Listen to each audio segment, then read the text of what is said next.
This is a case of 30 years old male. He came to me with the complaint of prostatitis. He said that it started in December. He took antibiotics for that. Issues were pain in legs, pain in groin area, sharp pain around the perineum. There is redness, burning and myitis. Urine flow interrupted. So he took antibiotics and all, but it didn't subside. So there was another issue for he shared this concern also, that I have lumbar spondylitis also, and this started in September or so. Appetite, thirst, stool, urine, sleep, everything was good. So there was a pain in bladder area, there is discomfort and pain goes upwards.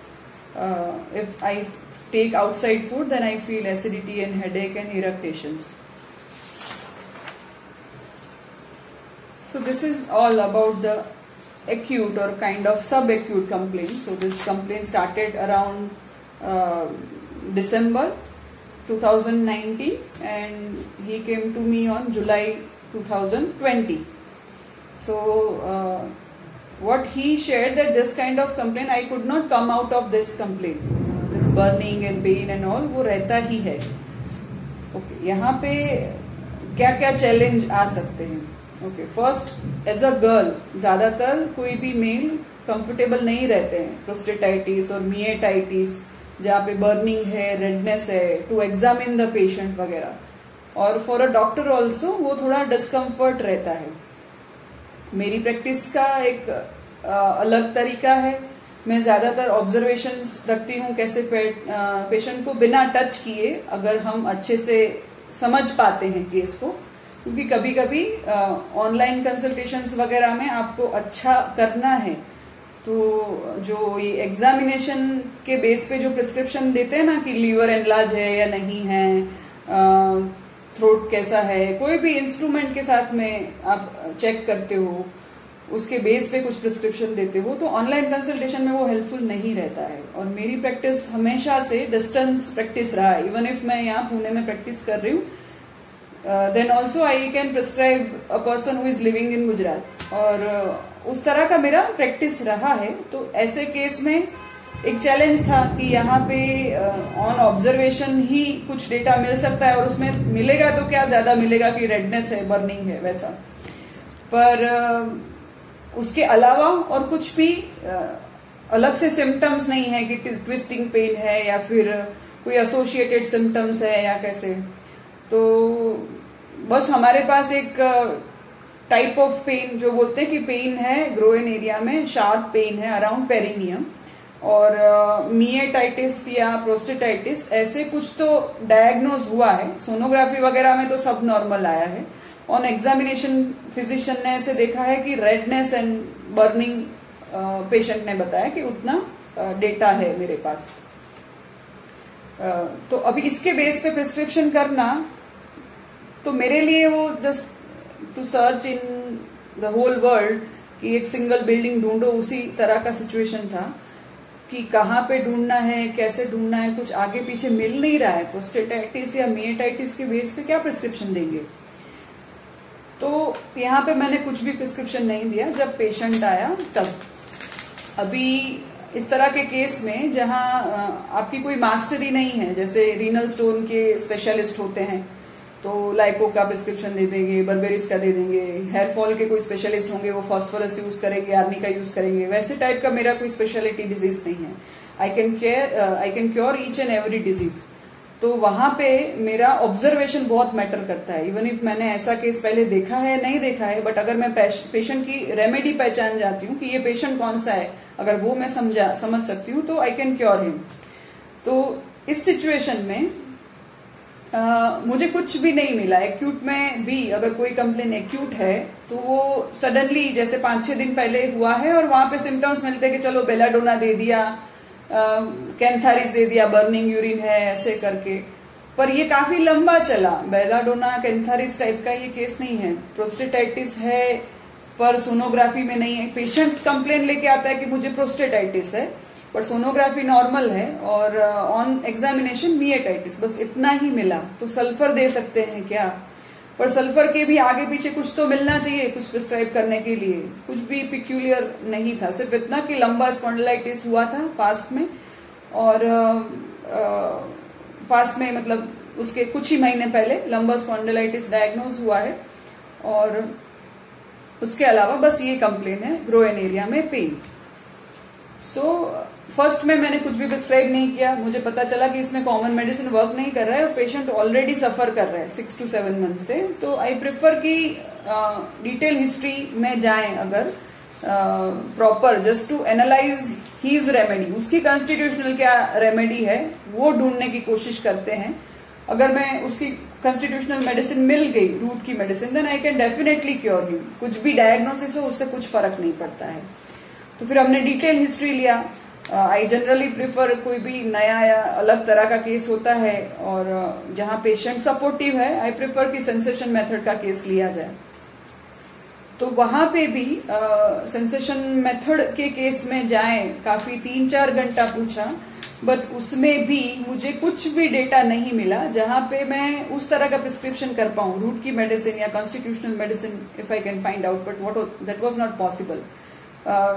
थोड़ा बहुत symptom मिला, जो symptoms के base पे जो जाते हैं, तो फॉलिंग फ्रॉम हाइट उसको फियर है, हमेशा उसको अगर वेदर चेंज हो रहा है और वो गीला होता है, मतलब इसी वेदर में अगर वो कहीं थोड़ी सी भी बारिश हुई, जरा भी बारिश हुई और वो अगर जैकेट पहन के नहीं गया, वो ठंडी हवा में गया है, तो इमीडिएटली उसको कोल्ड कफ हो जाता था 14-15 ईयर्स में।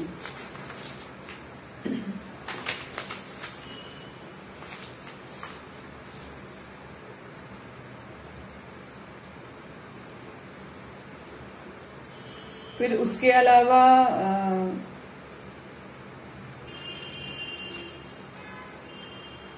ओकेशनली एंजियस होता हूं, थोड़ा बहुत रिवेंजफुल हूं ऐसे।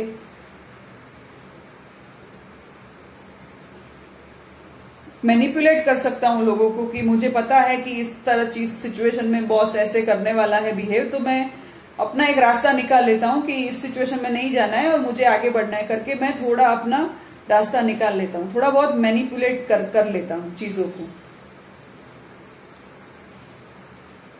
मान लो मुझे पता चल रहा है कि इसको मैं ये समझाऊंगा और मेरे से आगे ये निकल जाएगा बंदा, तो फिर उसको मैं कंफ्यूज कर देता हूँ सामने वाले को कि वो मेरे टाइम पे नेक्स्ट टाइम फिर वो पूछने ही नहीं आए। उस तरह का उसका सर्वाइवल इस तरह का है। मैं ज्यादा जॉली हूं ऐसे। मेरा ब्रदर है वो ज्यादा ऐसे आउटगोइंग नहीं है, इंट्रोवर्ट है ज्यादातर।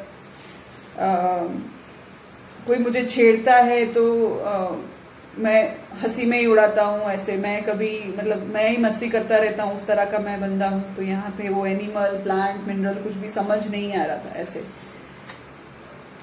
पास में कभी टाइफॉइड हुआ है।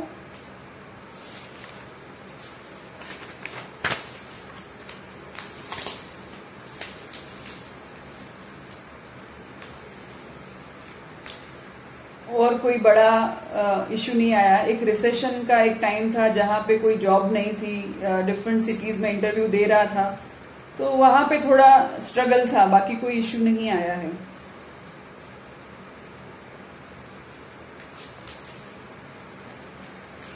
ओके, 1.5 इयर्स बैक, मतलब 1-1.5 साल पहले कुछ हैवी लिफ्ट कर रहा था और वहां पे जैसे हैमस्ट्रिंग जैसे पुल हो गया, ऐसे उसको सेंसेशन हुआ था। फिर 3 वीक्स उसको टाइम लगा वो हैमस्ट्रिंग इंजुरी हील करने में, और टिंगलिंग इन हील्स वगैरह रहता था। Stretch in left shoulder, can't lie down on left side. एक लेफ्ट शोल्डर में भी एक स्ट्रेच आया था दिसंबर 2017 के अराउंड में, और फिर उसके कारण फिर मैं लिफ्ट नहीं कर पाता था। फिर वो लिफ्ट करूं कुछ भी तो मुझे पेन रहता था।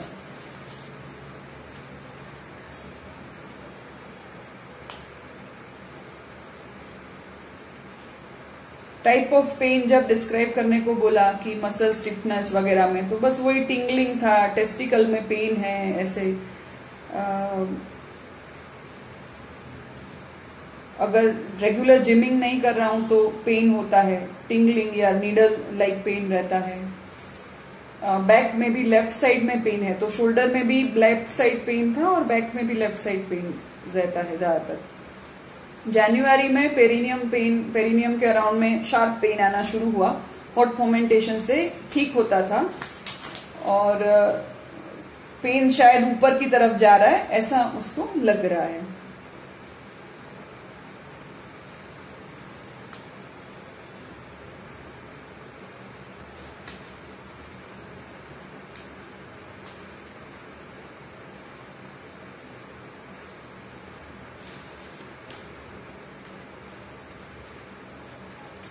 फेवरेट एनिमल पूछा तो लायन, कि मिस्टीरियस है, ऐसे सडन अटैक करता है, पावरफुल है वैसे।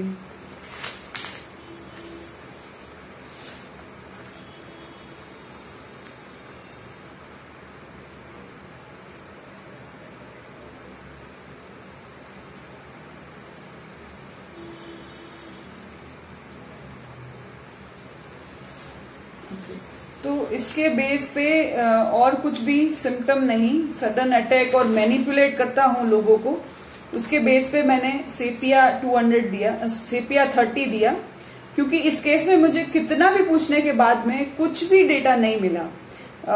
साइकोलॉजिकल साइड में सिर्फ इतना कि मैं लोगों को मैनिपुलेट कर देता हूं कि अगर मुझे समझ में आ रहा है कि इसको डेटा नहीं देना है तो सामने वाले को ऐसे लगेगा कि मैं कंफ्यूज हूं, उसकी बात नहीं समझ पा रहा हूं करके वो चला जाएगा। तो इस तरह का वो मैनिपुलेशन साइड दिखा, तो वहां मुझे वो कि रिवेंजफुल थोड़ा बहुत उसने बताया, फिर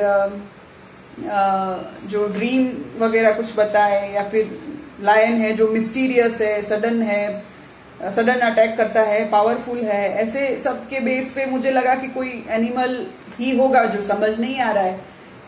तो 30 पोटेंसी दिया जाए। अगर वो किंगडम सेम है ना, अगर वो एनिमल किंगडम का ही कोई अलग मेडिसिन है तो 30 में केस ओपन होगा। तो जब ऐसा कोई केस आता है जहां पे हमको समझ नहीं आ रहा है कि ये कौन सा किंगडम है, क्या मेडिसिन है, तो जो भी मेडिसिन चूज कर रहे हो, अगर किंगडम के बेस पे कर रहे हो तो 30 पोटेंसी दो, ओपन अप होगा केस, हमको कुछ तो मिलेगा आगे जाके। सेपिया 30 दिया, उसके बाद में उसने फिर कुछ दिन बाद आया और वहां पे उसने बोला कि बर्निंग थ्रोट है, इरिटेशन है, हेडेक है, फ्राइड फूड वगैरह एग्रावेट हो रहा है, जैसे स्टूल क्लियर नहीं हो रहे हैं वैसे टाइप का।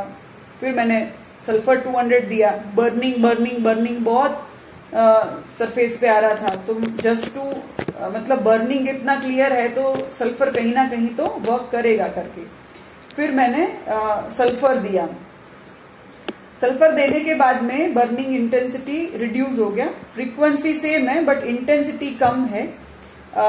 फिर उसको फीवरिश कंप्लेन आना शुरू हुआ कि जब मैं कोल्ड एनवायरमेंट में गया तो मुझे फीवरिश लगा वहां पे, और burning sensation during and after micturition. तो बोले कि बर्निंग तो है, मतलब ड्यूरिंग एंड आफ्टर मिक्चुरेशन। वैसे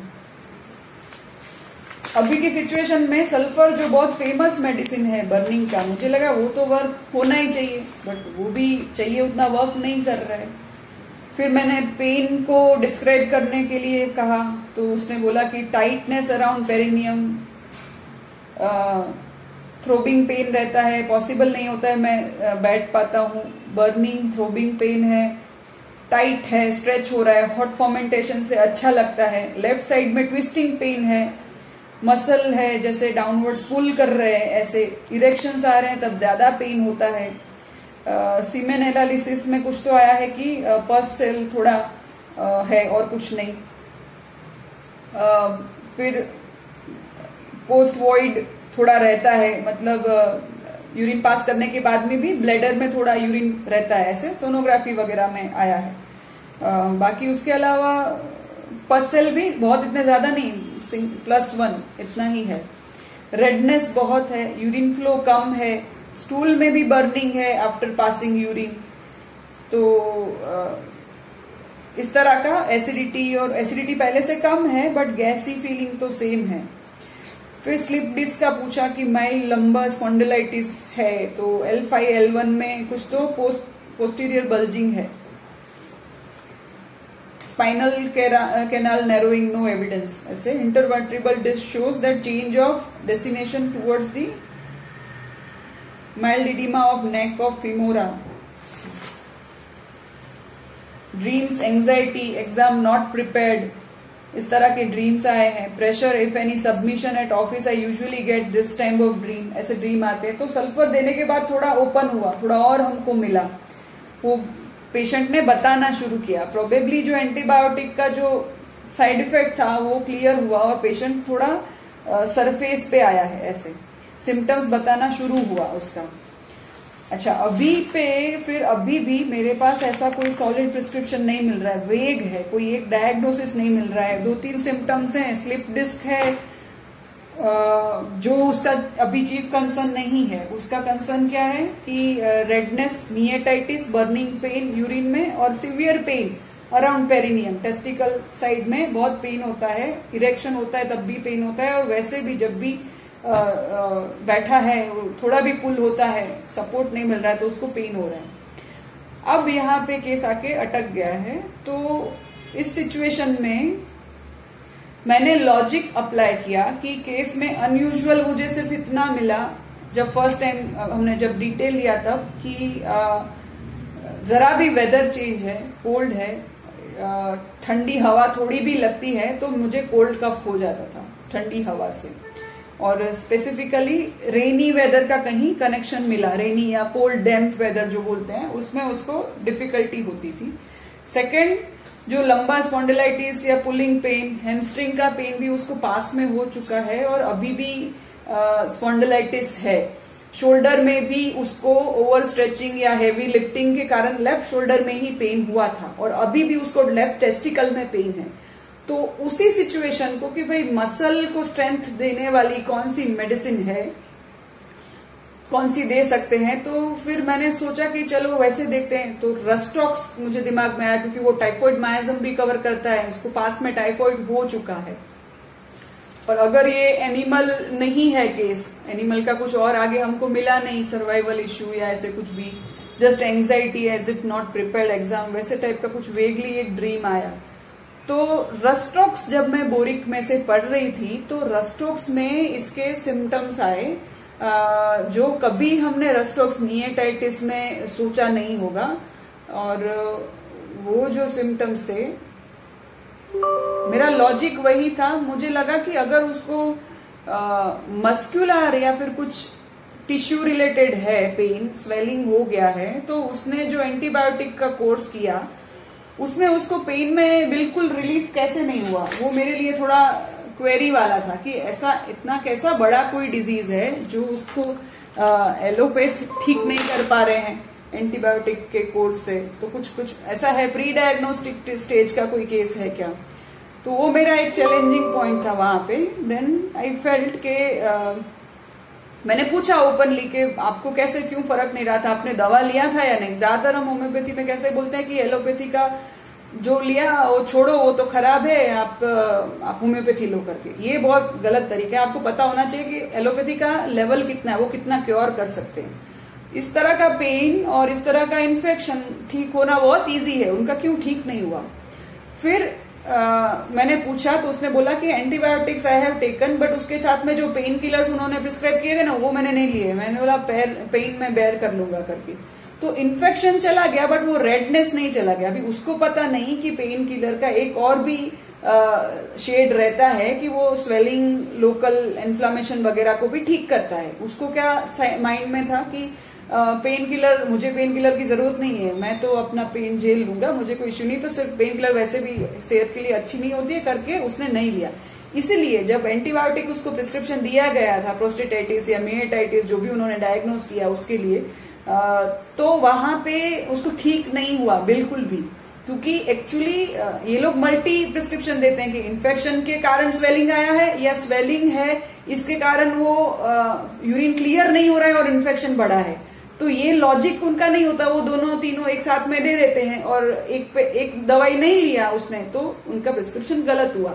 इस केस में इन्फेक्शन प्राइमरी नहीं था. इस केस में इन्फेक्शन इस केस में स्वेलिंग प्राइमरी था कि स्वेलिंग है इसलिए नॉर्मल फंक्शन नहीं हो रहा है, यूरिन प्रॉपर फ्लश आउट नहीं हो रहा है, पीछे रह रहा है तो इन्फेक्शन उसको कॉज कर रहा है, इसलिए पस सेल आ रहे। तो पहले जो इन्फेक्शन है या स्वेलिंग, पहले जो स्वेलिंग है उसको कम करना जरूरी है। तो उसने फुल प्रिस्क्रिप्शन लिया नहीं था, इसलिए फिर उसने डॉक्टर चेंज कर लिया होगा कि अच्छा ये नहीं वो नहीं। उस डॉक्टर ने भी अच्छे से नहीं पूछा होगा कि भाई आपने मैंने जो प्रिस्क्रिप्शन दिया वो लिया है या नहीं। यहाँ पे डॉक्टर चेंजिंग का एक फैशन हो गया कि एक नहीं तो दूसरा, वैसे टाइप का।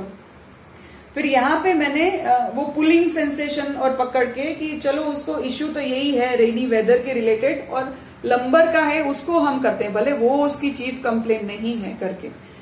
फिर रस्टॉक्स में जब मैंने बोरिक में देखा, जब कोई भी ऐसा प्रिस्क्रिप्शन जो मैं पर्टिकुलर्स पे देती हूँ अगर सेंसेशन लेवल पे नहीं है तो I always check with Boericke materia Medica.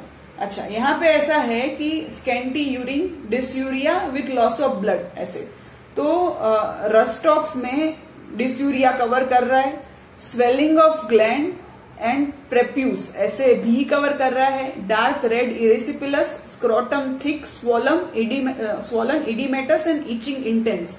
तो इस तरह का रस्टॉक्स में मेल जेनेटेलिया भी कवर कर रहा है। तो अगर स्वेलिंग भी कवर कर रहा है, डिस्यूरिया भी कवर कर रहा है और एक टाइफॉइड माइजम का भी बैकग्राउंड था, पेन के सेंसेशन काफी है, ट्विस्टिंग वगैरह, बट उसको कहीं कोई भी प्लांट फैमिली के साथ में जनरलाइज्ड वे में नहीं लेके जाती हूँ कि हाँ मेंटली भी मुझे ट्विस्टिंग फील हुआ था इस इंसिडेंट में, या फिर कोई ऐसी कोई प्लांट फैमिली का कोई सेंसेशन मिल रहा है, वैसे नहीं मिल रहा है वहां पे। तो थोड़ा हिंट ही था पॉसिबली कि ये प्लांट हो सकता है, इतने सारे सेंसेशन है, बट राइट रेमेडी तक केस नहीं पहुंचा।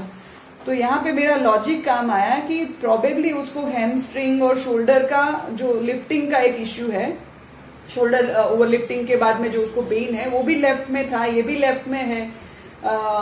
लेफ्ट साइडेड रस्टॉक्स में भी काफी सारे कंप्लेंट्स रहते हैं और मैंने बोला फिर कॉमन एक प्रिस्क्रिप्शन से जाते हैं यहाँ पे रस्टॉक्स 30, तो एटलीस्ट उसको अगर इसमें भी हो गया, लंबर स्पॉन्डिलाइटिस में भी थोड़ा कम हो गया और 1% चांस है कि इस तरह का प्रिस्क्रिप्शन पहले नहीं देखा है आपने मिएटाइटिस में, रस्टॉक्स कभी फेमस नहीं है, तो ट्राई कर सकते हो क्योंकि नॉर्मल प्रिस्क्रिप्शन यहाँ वर्क नहीं कर रहा है। पेशेंट को कंफर्टेबल था कि हाँ ठीक है, हम ऐसे सोच के जो भी आपका लॉजिक है कंटिन्यू करिए मेडिसिन। मैंने rhus tox 30 twice a day for 10 days दिया 17 अगस्त को, सॉरी 17 अगस्त नहीं 4 अगस्त को मैंने दिया। फॉलोअप आया, बोले ऑन इम्प्रूवमेंट, पुलिंग सेंसेशन कम है, एपेटाइट थर्स्ट स्टूल यूरिन सब ठीक है, स्लीप थोड़ा लेट हो रहा है और लेथार्जी थोड़ा होता है ऐसे। और यहाँ पे वो क्लियर हुआ कि काफी सारे मेडिसिन उसको दिए थे, उसमें से उसने पेन रस्टॉक्स 30 10 डेज देने के बाद में और SL 5 डेज BD बाद में दिया था और 17th को मैंने फॉलोअप लिया तो उसमें ऑन इम्प्रूवमेंट था, throbbing pain no episode, twisting pain no episode, burning no episode, ऐसे तो ओवरऑल इम्प्रूवमेंट था केस में। फिर मैंने सेम कंटिन्यू रखा, फिर से मैंने 10 डेज रस्टॉक्स 30 BD और 5 डेज SL दिया। अभी सितंबर 7 को लिया, वो बोले 90-95% क्योर है, बर्निंग, रेडनेस, टाइटनेस सब ठीक हो गया है। मसल पेन के लिए आप कुछ कर सकते हो क्या, क्योंकि मुझे रेगुलर एक्सरसाइज करना पड़ता है, अगर मैं एक्सरसाइज नहीं करता हूं ना तो मुझे मसल पेन होता है। तो इस तरह का ये ट्रिकी प्रिस्क्रिप्शन था जहां पे मैं सोच रही थी कि कॉन्स्टिट्यूशनल वर्क करेगा, शायद रस्टॉक्स से उसकी कॉन्स्टिट्यूशनल होगी, बट देखने का या मेरे पास पहुंचने का तरीका थोड़ा अलग था।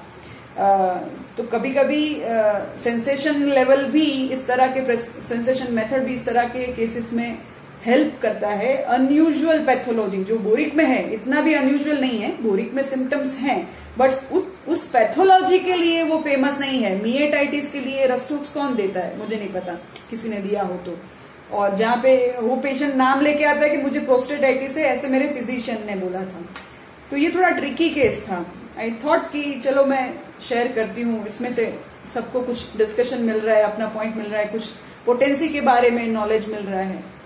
सेंसेशन मेथड या एडवांस मेथड और ओल्ड जो मेथड है आपका, वो कहाँ हेल्प करता है। एग्जामिनेशन नहीं भी हो बट आपका ऑब्जर्वेशन अच्छा हो तो किस तरह से आप ऑनलाइन केसेस ले सकते हो। कभी कभी ये जो लर्निंग है विदाउट एग्जामिनिंग अ पेशेंट, वो मुझे ऑनलाइन केसेस डील करने में बहुत हेल्पफुल रहा है।